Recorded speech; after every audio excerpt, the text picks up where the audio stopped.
In this episode of Rapid Tabletop, we will dive into a multi-part video series. It will be about what I thought would be my first Patreon video request.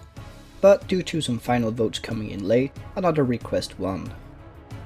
Sounding like a certain world leader right now who lost.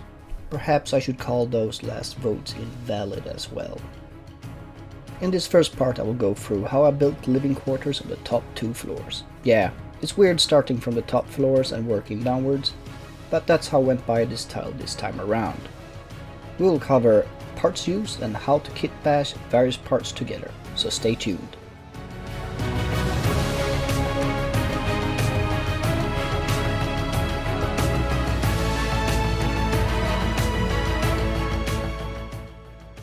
Hello and welcome to Rapid Tabletop. My name is Leonard, but you can call me Leo.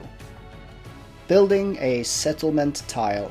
That's something I have been postponing for a very long time, and that's because it requires 2 things, and that is a lot of time and patience.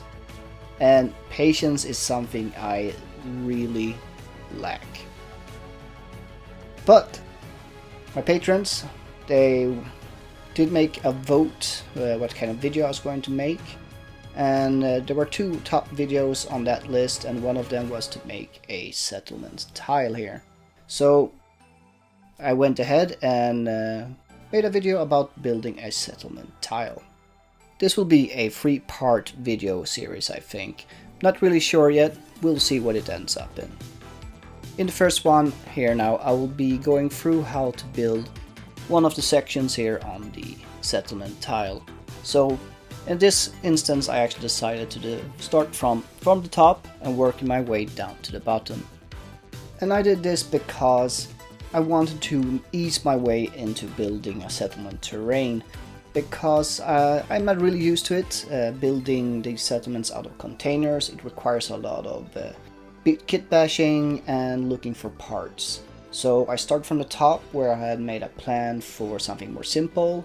Then the second level would be with some containers that I convert into something else, and the bottom floor would be walls mixed in with some settlements. So stay tuned for the other episodes and let's get ahead. But before, one more little thing here. And as usual, do consider subscribing, leaving a like, and if you do like the content, please do consider becoming a patron. It really helps me out making my content and future videos for you guys. So let's get started with the settlement terrain. As usual, the first thing I do is making up a basic plan of what I want to do, drawing up a basic schematic. Here I am actually doing the first floor and then moving on to the second floor, making up my rough thoughts of what I'm gonna do. You can see adding a third floor is just going to be a simple one, and that's the one we're going to go through here today. Notes I'm putting down here are parts that I'm going to use, such as containers, walls, columns, potential kits that I'm going to be adding to this tile here. Here I decided I wanted a second level of containers on the bottom floor, and that's because I have 2 levels of walls on my bottom floors, for you guys who have seen all my various tiles that I've been making. After I've made my basic schematic, I usually start counting the walls, columns and parts needed, trying to limit it to as few kits as possible. And there are many ways to go by how to limit the amount of kits you're using, and that's something I will go through in this series. Anyhow, let's start out with the top floor. For this one I want to use parts from the Vertigus kits for Warhammer 40k. Before I start gluing the pieces together or cutting them up, I dry fit everything to make sure that everything is within the limits of the space that I'm going to use. I'm going to make this ruin a little bit smaller than intended, thus I need to alter the appearance of the original walls, such as cutting off the excess pieces here on the sides. Here for the floor tile, I indicate here where I'm going to cut off and show which part I'm not going to use. Just bring out your hobby saw, I'm using the one from Games Workshop, and start sawing it into pieces. The piece that you cut off and will not use, save it for later for future plans or future builds.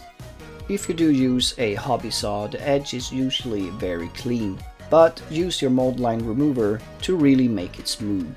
Yeah, and there's a lot of dust if you do decide to saw it.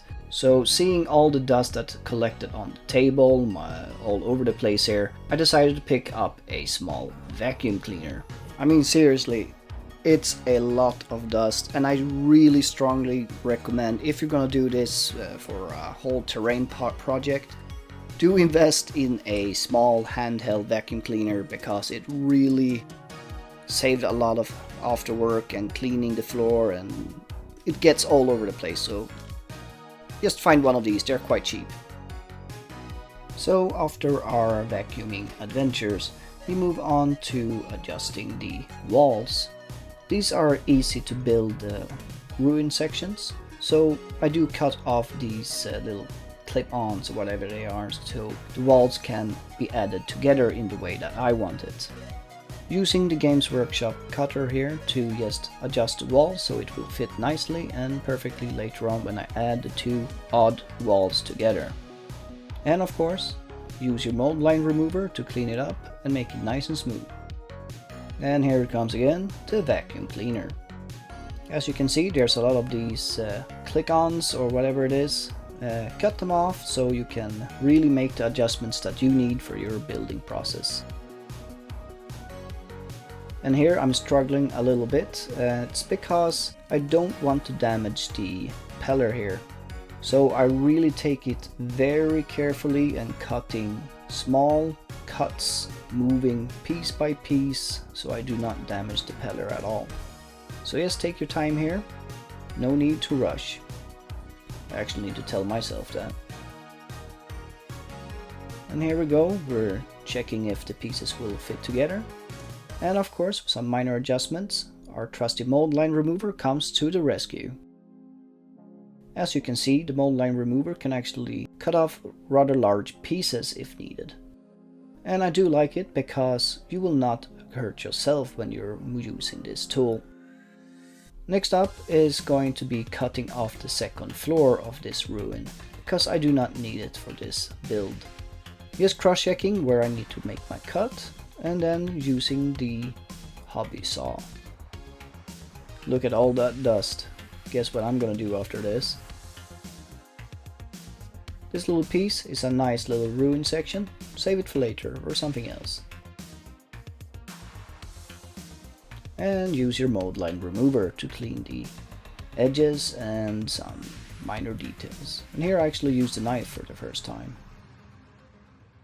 I just want to jump in here in between and want to say this, that every time you cut off something like this wall or the floor that we saw into two pieces before, even if it might look a little bit useless, like this wall thing that I cut off here, save it, because you never know when you're going to use it for a future project. And these pieces are quite obvious, of course. You can use them for as a barricade, and in my case, you will see what I'll use that extra little floor tile for.